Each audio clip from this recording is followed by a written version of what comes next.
All right, this video is going to be about installing the OEM Can-Am Defender heated seats. First thing you want to do is take the seat cushion off. There's a couple of bolts there on the bracket. Pop those off and the seat bottom will come off. All right, so after you pull out the seat from the bracket, there is a little metal bushing in there that will slide out. So you're going to want to make sure that you grab that before you move the seat and lose it. All right, so on the driver's side here, there's going to be 4 bolts because we have the sliding seat from the XT package. These bolts here, 13 millimeter, is to take this panel out. Take the little clips off the bottom, a couple of T27 screws, then that panel will come right off, and then it's easier to get to the back bolts on the seat bottom. All right, so the seat's going to come out as one piece, and then if you look down at the bottom here, in each of the 4 corners, there's little T15 screws that hold the bracket to the seat bottom. All right, so once you get the seat bottom unscrewed, this little front plastic cap here actually sits down in there. So if you lift from the bottom out and then lift up, it'll come out of there. All right, so we got the seats out of the Defender and on a table here. So this here is the heated seat. Comes with a couple things. Switch for the dash, high-low. This harness here goes from the heated seat with that. And then this end plugs into the harness under the dash. Heated element. It does have sticky on the back side of it. And then a piece of padding to go over it so that you don't feel it on the seat as much. And then this here is the heated seat harness. That number right there is for Defenders that do not have heat or AC. And it'll plug it into the dash. So here's the harness and then just some zip ties. So if you look at the harness here, it's got a little computer brain on it, positive and negative to hook up onto the dash. And then these 4 here are to hook the heated seats or the steering wheel or whatever other heated accessory you might have. And then these go on the back of the switch. Once we get to that part of the Defender, I'll show you how those hook up to the seat. But these ones here are universal. That's the heated seat pad number.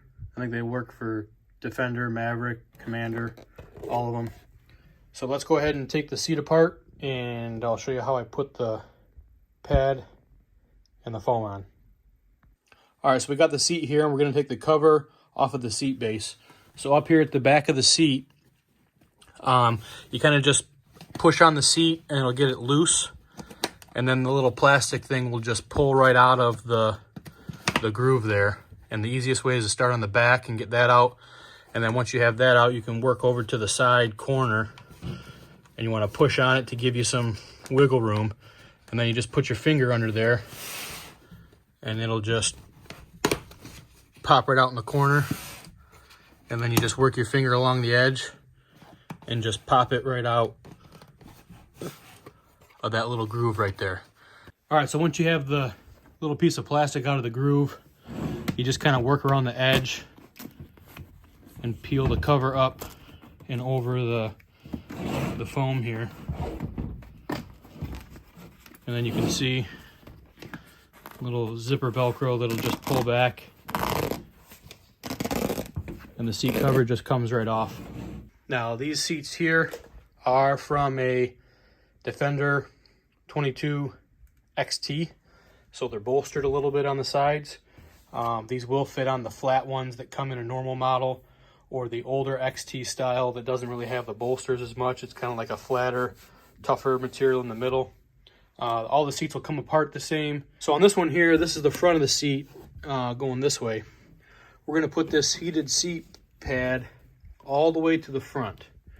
Now, I put this in here a couple of times and messed with it, and I found that the best way to go is all the way towards the front because there is a little bit of a seam right here, and so we're gonna trim the edge of the white material on the edge there, which would be the edge here and the edge here, so that it fits nicely along this front edge and it gets tucked into that seam there so that you don't really see it once you put the seat cover back on.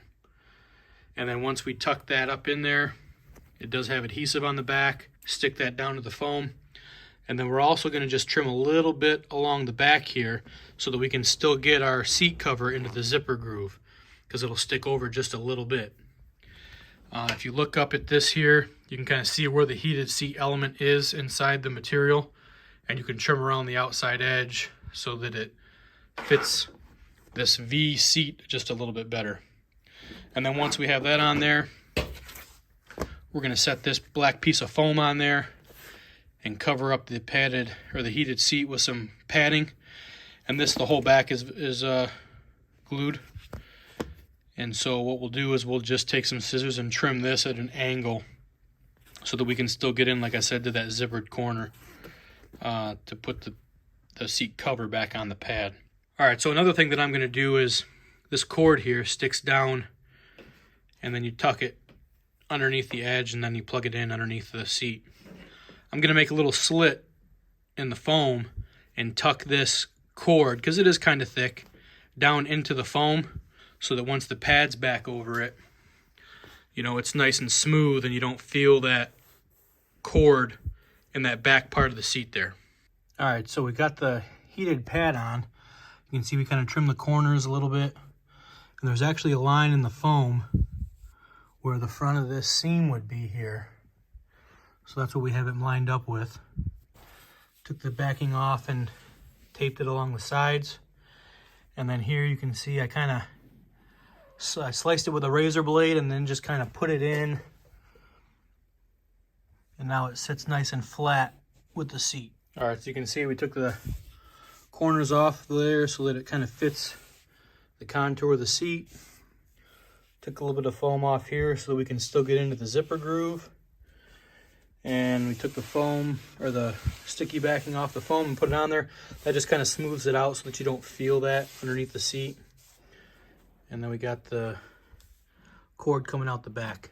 All right, so we got the heated seat installed. We got the seat cover back on. And then when you come back to the bottom here, there's a little break in the plastic right there in the corner. This is the corner closest to the center of the vehicle, which is where the harness is going to come up through the center of the vehicle. And so we'll plug it in there. With the seat cover went right back on nice. I'm still going to work on getting some more of it down in the zipper there so that it tucks in nice. All right, so we got the seats back in. You can see the little wire coming out of there. That's where we're going to plug the harness into. So the first thing we want to do is take this little panel here off. A couple little pop rivets. And then we'll take that center lower dash piece out. Just a couple of torques. So in true Can-Am form, in order to get this panel here off, you have to take the whole lower dash off. If you've never done that, it's a lot of fun. So to get to these top 3 screws, the lower dash is in the way. So now that I have the lower dash out, there's just a million Torx screws here, here, here, here, just everywhere. All right, we're gonna go ahead and get the electronics installed. First thing you're gonna wanna do is disconnect the battery. That's just to make sure you don't short anything out when you're trying to wire in everything underneath the dash. So we'll take the negative battery cable off, then the positive battery cable, and then we'll get back up to the front dash. All right, so we're here under the dash. You can see we got the positive and negative post up there. We got the harness wired in. All right, so on the harness here we have blue, which goes to passenger side heated seat, and they just click right in. And then we have yellow, which goes to driver side seat, and it just clicks right in. And then here in the dash, the colors match up. So you have yellow, white, and black. The orange is for the steering wheel, if you have the heated steering wheel. And then you have green, blue, white, and black. And the blue, white, and black is for the heated seat. And then the green is for the grab bar that you can add on. So we pull these through the dash here. All right, we're ready to figure out how to mount the switch in the dash.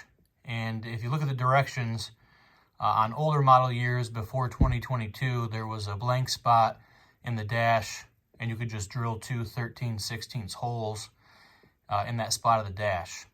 Now the 22 and newer has these little covers on all the spots already cut in the dash, and obviously a round switch won't fit in a square hole. So we have, I bought a couple extra Carling switch cover things for the dash, and so we drilled a 13/16 hole in those and then put the switch in that. That way it can just pop right in the hole in the dash. All right, we got the wiring harness all zip tied up, and then they just run along the heater hose and then down.